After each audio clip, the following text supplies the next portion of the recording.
D'après un rapport de l'INSEE sorti en octobre 2023, environ 1 million de personnes vivent sous le seuil de pauvreté en Auvergne-Rhône-Alpes. Cela représente près d'un enfant sur 5 ou encore une famille monoparentale sur 4. Qu'elle soit manifeste ou invisible, rurale ou urbaine, la pauvreté prend de multiples formes et appelle des réponses rapides et efficaces au plus près de celles et ceux qui en sont victimes. Ainsi, face à une augmentation du nombre de personnes en situation de précarité et à la diversification des formes de précarité, l'innovation sociale est non pas le levier, mais un levier pour développer des solutions aux besoins non pourvus ou mal pourvus des personnes en situation de précarité. Autrement dit, lors de l'identification d'un besoin sur le terrain, il s'agit d'abord de se poser la question suivante. Une solution existe-t-elle déjà dans le droit commun ? Si c'est le cas, il s'agit d'abord de se rapprocher de cette solution de droit commun. Par exemple, si au sein du groupement des possibles, nous n'avons pas la compétence en interne, nous pouvons construire ou renforcer un partenariat avec un acteur existant qui a cette compétence.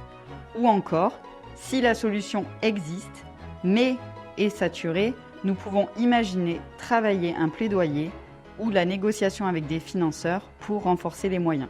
L'innovation sociale arrive uniquement lorsque le constat sur les solutions existantes dans le droit commun ne sont pas satisfaisantes. Il s'agit alors à ce moment-là de mener des réflexions pour construire ou adapter les modalités d'accompagnement pour pouvoir coller au plus près du besoin repéré sur le terrain.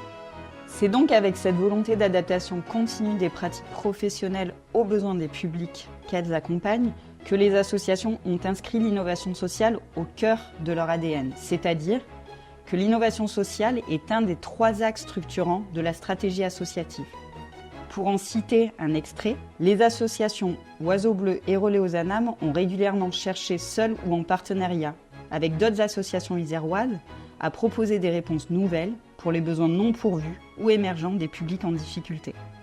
Leur implication dans leur réseau, leur veille sociale leur ont permis d'adapter par l'expérimentation des pratiques novatrices en réponse aux problèmes sociaux et personnels rencontrés par les ménages qui leur sont adressés. Expérimentation et adaptation permanente aux besoins sont donc notre ADN associatif. La première expérimentation est née en 1975 avec un service enfant multi-accueil au sein de l'Oiseau Bleu. Depuis 1975, les associations expérimentent sur le terrain des solutions nouvelles dans les secteurs du logement, de l'hébergement, de la santé et de l'emploi à destination des personnes en situation de précarité. Le développement de l'innovation s'est ainsi fait au sein des associations juste là par opportunité. Par exemple, réponse à appel à projet, identification d'un nouveau besoin suite à une évaluation d'un dispositif, veille de l'existence sur les dispositifs présents au sein d'autres territoires, par exemple d'autres départements ou d'autres régions, constat partagé avec des professionnels et des publics accompagnés, recherche-action, etc. Or, depuis plusieurs années, les associations font face à une évolution du contexte institutionnel. En particulier, 2 principales transformations. Une logique plutôt de partenariat, de co-construction avec les institutions locales vers une logique d'opérateur. Ou encore la transformation des modèles économiques, d'une logique encore une fois de co-construction avec les institutions locales vers des modalités plutôt type appel à projet. Cela renforce et induit les logiques de concurrence entre associations.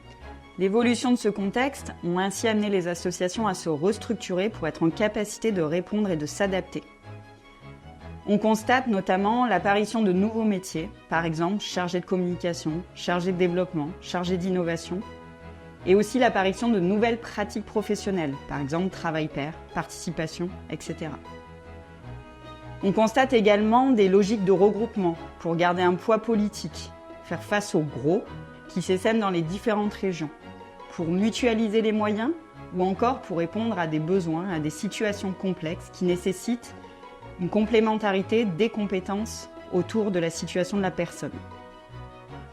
En 2021, dans ce contexte, avec un portage politique de la gouvernance associative et de la direction, un poste de direction adjointe innovation a été ainsi recruté pour structurer l'innovation au sein du groupement des possibles. Pour cela, depuis 2021, la direction adjointe innovation a mené les réflexions autour de la création d'un lab en 3 étapes. Étape 1, d'octobre 2021 à juin 2022, la réalisation d'un diagnostic approfondi pour répondre aux questions de type qu'est-ce qu'il existe, quels sont les besoins en termes d'innovation, comment fonctionne un lab, etc. Étape 2, depuis septembre 2022, la création et l'animation d'un groupe de travail constitué d'administrateurs, de la direction, de chefs de service et de salariés pour co-construire le lab, c'est-à-dire que fait le lab, qui fait quoi au sein du lab et le lien entre innovation et cœur de métier. Étape 3, l'appui méthodologique de 10 expérimentations, 6 expérimentations déjà existantes dans leur développement, leur pérennisation et 4 nouvelles dans leur construction, leur lancement, leur développement. Cela a permis, par l'expérimentation, de mieux définir le rôle du lab sur la base des retours concrets terrain et de l'implication des différentes parties prenantes de l'association. Le lab, aujourd'hui, c'est donc un outil interne permettant à la fois de répondre aux besoins non et mal pourvus des publics en situation de précarité et d'être force de proposition pour l'évolution des pratiques professionnelles et du cadre politique sur la base des retours terrain concrets.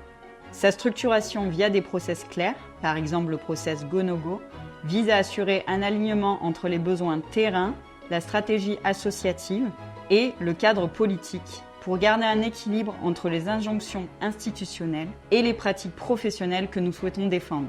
Enfin, l'appui méthodologique en termes de gestion de projet qu'il propose assure la complémentarité des compétences entre développement de projet et expertise thématique. Les deux sont essentiels à la bonne réalisation d'une expérimentation. Découvrons le lab au travers de 3 expérimentations. De l'identification du besoin à la pérennisation, par quelles étapes passe une expérimentation? Et quel est le rôle du lab? Ce sont les 2 prochaines questions auxquelles nous allons répondre dans cette vidéo. Pour cela, nous avons choisi 3 expérimentations qui sont à des étapes différentes et sur des territoires, des publics, des thématiques représentatives des actions que nous portons.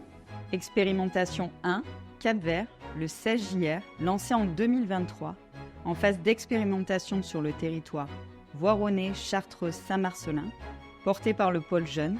Il vise au repérage, à la mobilisation et à l'accompagnement des jeunes dits en rupture. Expérimentation 2, Cohérence, propose des actions santé, logement et langue française au sein des chantiers d'insertion pour renforcer l'accompagnement des salariés en insertion. Jusque-là sur le territoire de Grenoble-Alpes Métropole, porté par Via 38, Cohérence est en phase de pérennisation. Expérimentation 3, HAO, une expérimentation prémisse à l'époque du CHRS hors les murs, devenu aujourd'hui un dispositif de droit commun du service du Nord-Isère.